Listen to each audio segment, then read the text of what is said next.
Hello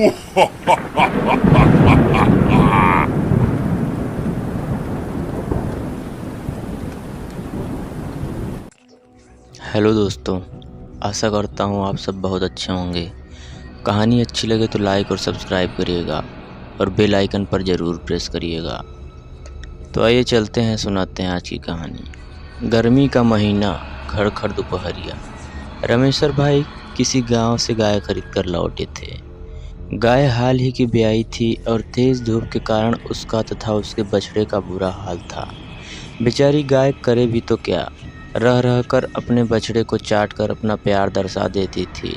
Rameshwar भाई को भी लगता था कि गाय और बछड़े बहुत प्यासे हैं, पर आसपास में न कोई कुआं दिखता और न ही तालाब आदि।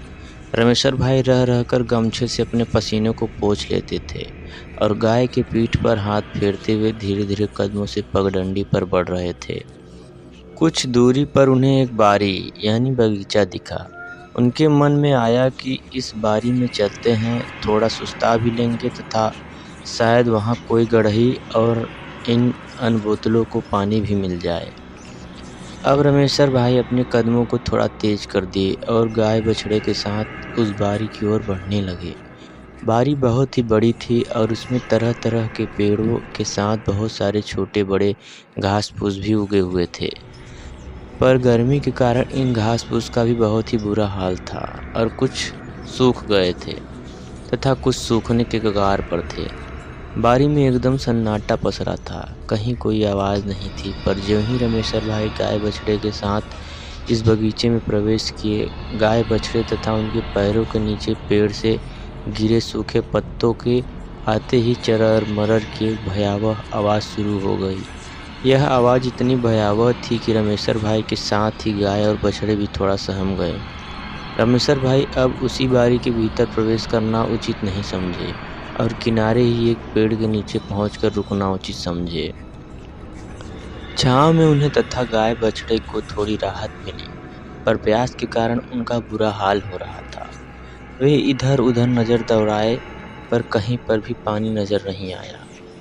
उन्होंने थोड़ा हिम्मत किया, गाय बछड़े को वहीं छोड़कर पानी की तलाश में उसी बारी के भीतर प्रवेश करने लगे।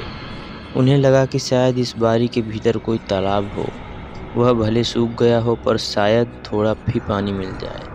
रमेश्वर भाई अब अपने सर पर बांधी पगड़ी को खोलकर गमछे को कमर में बांध लिए और मुस्तैदी से लाठी को हाथ में पकड़े बारी के अंदर प्रवेश करने लगे। बारी बहुत ही घनी थी और उस खड़खड़ दोपहरिया में उस बारी में एक अजीब सा खौफनाक सन्नाटा पसरा हुआ था। उस सन्नाटे में रह रहकर रामेश्वर भाई के पैरों के नीचे पड़ने वाले पत्ते एक और भी भयावह एहसास करा जाते थे। बारी में काफ़ी अंदर जाने पर रामेश्वर भाई को एक गड़ही दिखी। उसके पेटे में थोड़ा सा स्वच्छ पानी था, पर उस गड़ही के किनारे नज़ारा देखकर रामेश्वर भाई के कदम ठिठक गए। अनायास ही उसके माथे पर पसीने की बूंदें टपटपाने लगी। उनके कदम अब न आगे ही बढ़ रहे थे और न ही पीछे। दरअसल गड़ही किनारे कुछ भूत प्रेत हुल्लड़बाजी कर रहे थे, एक दूसरे के साथ मस्ती कर रहे थे और कभी कभी उछलकर पानी में गिर जाते थे या दूसरे भूत भूतनी को पानी में ढकेल देते थे। वहीं पास के पेड़ों पर इधर उधर कुछ भूत प्रेत उन्हें बैठे नजर आए। इन भूतों में से कुछ बहुत ही भयंकर थे तो कुछ बहुत ही छोटे। किसी के पैर नहीं थे तो किसी के 4-5 पैर थे। वहीं उनको एक ऐसा भूत भी दिखा जो पूरी तरह से बालों से ढका था और बहुत ही विकराल था। हाँ, पर पेड़ पर एक दो भूत ऐसे भी थे जो देखने में एकदम आदमी शरीक लगते थे। ऐसा लगता था कि गांव का ही कोई आदमी तमाशबीन के रूप में इन पेड़ों पर बैठा है। यह माहौल भले ही रमेश्वर भाई के लिए डरावना था, पर उन भूत भूतनियों के लिए उतना ही उल्लासमय था। अब रमेश्वर भाई क्या करें? 2-4 मिनट बाद कुछ हिम्मत कर मन ही मन हनुमान जी का नाम घोराने लगे और धीरे धीरे बिना पीछे मुड़े सामने देखते हुए पीछे की ओर चलने लगे। चुपचाप कुछ देर चलने के बाद अचानक घूम गए और जय हनुमान जी कहते हुए लंका लगाकर गाय वाली दिशा में भागे। गाय के पास पहुंचकर ही रुके। गाय के पास पहुंचते ही वे गाय के शरीर पर हाथ रख दिए। गाय थोड़ी सी शांति और छाया पाकर वहीं बैठ गई थी और उसका बछड़ा भी चुपचाप पूंछ हिलाते हुए वहीं खड़ा था। कहा जाता है कि गौवंश का साथ हो तो भूत प्रेत पास नहीं आते। खैर उनके पास तो गाय ही थी जिनमें देवताओं का वास है, तो फिर क्या डरना। उन्हें लगा कि अगर भूत प्रेत हल्ला बोलेंगे तो वो गाय के साथ चिपक कर बारी से दूर हो जाएंगे। 5 मिनट तक वे गाय के पास ही उससे सटकर बैठ गए। गाय के पास बैठने पर उनका डर थोड़ा कम हुआ और हिम्मत भी लौट आई।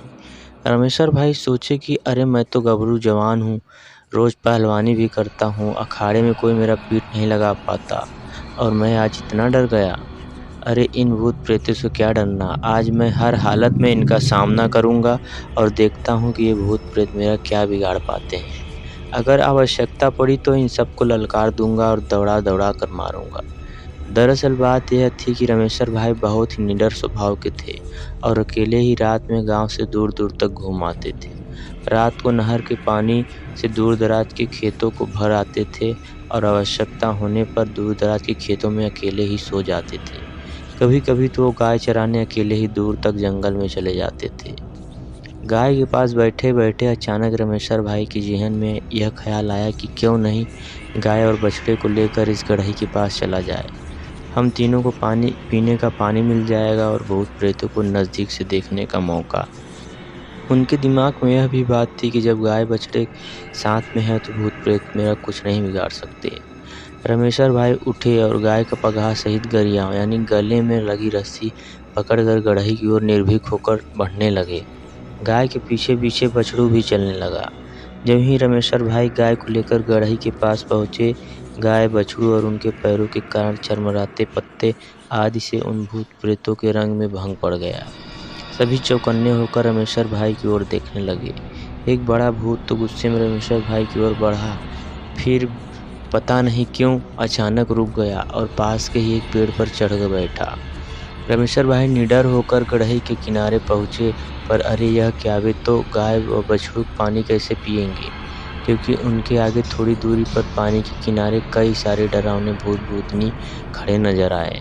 कुछ का चेहरा बहुत ही भयावह था तो किसी की डरावनी चीख हृदय को कँपाने के लिए काफ़ी था। गाय भी पूरी तरह से सहम गई थी और अब आगे नहीं बढ़ रही थी।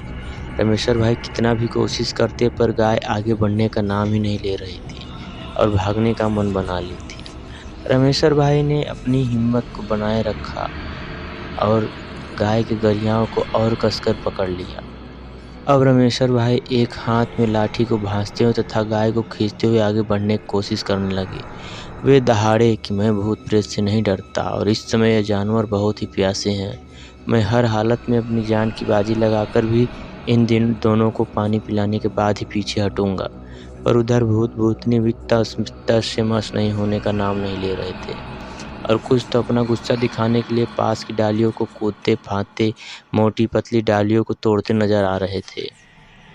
कुछ पानी में कूदकर उसे गंदा भी करने लगे। अब बारी का माहौल और भी डरावना होने लगा था, इतना डरावना कि कमज़ोर दिल वाले के मुंह में प्राण आ जाए। खैर अब न भूत प्रेत पीछे हट रहे थे और ना ही रामेश्वर भाई, पर गाय एकदम से डरी सहमी खड़ी थी और उसका बछड़ा भागकर थोड़ा दूर जाकर खड़ा होकर इन भूत प्रेत को एकटक निहार रहा था। उसे पता नहीं चल पा रहा था यहाँ हो क्या रहा है।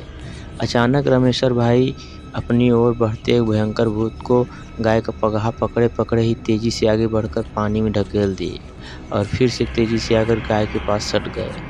अब तो उन भूतों में भी कुछ डरे सहमे नजर आने लगे और पता नहीं चला कि कब कुछ भूत गायब भी हो गए। पर अभी 5-6-7 भूत भूतनी हमें रामेश्वर भाई के साथ रास्ता रोके खड़े थे। अचानक उस बगीचे में तूफान आ गया। एक बहुत ही तेज आंधी उठी और उस आंधी में बहुत सारे पत्ते, सूखे खरपात आदि बारी में उड़ने लगे। पेड़ की डालियां एक दूसरे से टकराने लगी और रामेश्वर भाई के साथ ही वहां उपस्थित भूत प्रेत भी सहम गए, क्योंकि उस समय किसी को पता नहीं चल रहा था कि यह क्या हो रहा है। इसी तूफान के बीच वहाँ एक खूबसूरत महिला प्रकट हुई। उसे आते ही किसी ने नहीं देखा। उस नवयौवना के चेहरे पर एक खूबसूरत मुस्कान थी। उस नवयुवना को देखते ही सारे भूत प्रेत अपना सर नीचे कर लिए। ऐसा लगा कि उसके सामने सम्मान में झुक गए हों। अचानक महिला सौम्य आवाज़ में बोली कि किसी प्यासे को पानी पीने से रोकना अच्छी बात नहीं है, क्योंकि हम लोग भी तो पहले इंसान ही थे। आखिर में से कई लोग दुर्घटनाओं के कारण यहाँ पर आ गए हैं। मुझे याद है कि एक बार मैं अपनी माँ, बहन तथा अपने गांव की सखी सहेलियों के साथ पैदल ही एक मेले में जा रही थी। उस समय मेरी उम्र 8 से 10 साल रही होगी। मेला मेरे गांव से काफ़ी दूर था। गर्मी का ही मौसम था और हम लोग बुढ़िया यानी घास फूस वाली पगडंडी के रास्ते जा रहे थे। अचानक रास्ते में कुछ ऐसा हुआ कि मैं अपने गोल से अलग होकर रास्ता भटक गई और उन लोगों को खोजते खोजते दूसरी दिशा में निकल गई। अचानक डर के मारे और तेज़ धूप के कारण मुझे असहनीय प्यास लगी और इधर उधर खोजबीन करने के बाद भी मैं पानी न मिलने के कारण अकाल मृत्यु को प्राप्त हो गई। इतना कहते हैं उस तरुणी प्रेतनी का चेहरा गुमसुम हो गया, आंखों से आंसुओं की धार बह चली। रमेश्वर भाई भी भावुक हो चले। ऐसा लगा कि गाय भी उस प्रेतनी के प्रति अपनी सहानुभूति दर्शा रही हो, क्योंकि गाय आगे बढ़कर उस तरुणी के पाँव को चाट रही थी। रमेश्वर भाई अपने जीवन में कभी ऐसी खूबसूरत भूतनी नहीं देखे थे, क्योंकि वे कई बार रात बिरात घर से एक दूर एकांत में रहते थे, तो उन्हें भूत प्रेतों से पाला पड़ ही जाता था। पर पहली बार ऐसी भूतनी से मिले जिसके प्रति उनके दिल में प्रेम उमड़ आया। अगर वह इंसान होती तो वो उसे ज़रूर अपने घर लेके आते और खातिरदारी करते। खैर, उस नवयुवना प्रेतनी की बात सुनते ही सारे भूत गड़ही से दूर हो गए और रमेश्वर भाई अपनी गाय के साथ छहक कर पानी पिए। उस गड़ही का पानी बहुत ही मिठाऊ था, या ऐसा कह सकते हैं प्यास इतनी तीव्र थी कि वह पानी भी अमृत लग रहा था। बछड़ा भी अब कोरडार गड़ही किनारे आ गया और पानी पीने लगा। पानी पीने के बाद रमेश्वर भाई अपने अगोछे को पानी में भिगोकर गाय तथा बछड़े के शरीर पर मलने लगे। गाय और बछड़े को पूरी राहत मिल चुकी थी। रमेश्वर भाई मन ही मन उस तरुणी भूतनी का गुणगान करते हुए बारी से बाहर आने लगे। बारी से बाहर आने के बाद जब रमेश्वर भाई घूमकर बारिश की ओर देखे तो उस तरुणी भूतनी को बाहर से एक पेड़ के नीचे खड़ा पाया। वह प्रेतनी प्रेम भाव से रमेश्वर भाई को निहार रही थी। रमेश्वर भाई 2 मिनट खड़े रहकर उस प्रेतनी को देखे और शायद फिर मिलने की आस लिए गांव की ओर चल दिए। धन्यवाद दोस्तों। कहानी अच्छी लगी हो तो लाइक और सब्सक्राइब करिएगा।